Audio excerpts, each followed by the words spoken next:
last July, syempre, ni-reveal ni Miss Nicole na ang na-diagnose siya with thyroid cancer. So far, kamusta po ang healing journey? Napatunayan na naman po na ang masamang damo ay matagal mamatay. Nag-worry Yun ka ba, yun. partner?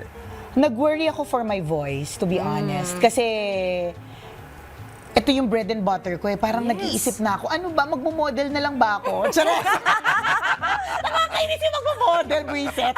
Parang, ano na yung mga gagawin ko after? Pero sinabi ba sa'yo yun?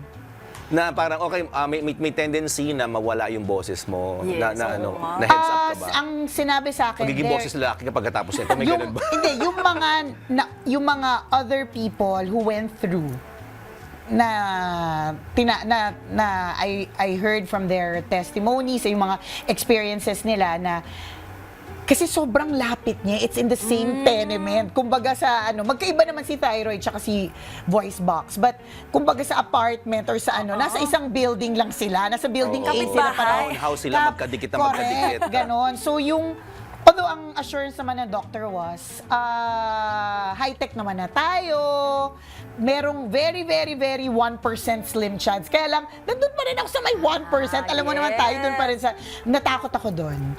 So kaya nung napakaraming articles na lumabas about it, lahat yun sinesend ko sa doktor ko para lang, masabi sa kanya na, Doc, ang dami pong nakaantabay, so ayusin niyo po, di ba? Natakot talaga din ako. But then again, I realized na, well, God has always been my guiding force, di ba? So, alam niya naman lagi yung ginagawa niya. So, whatever it is, tamaan man yung voice box or whatever, I'm sure ilalagay niya pa rin ako sa kung saang ako dapat ilagay.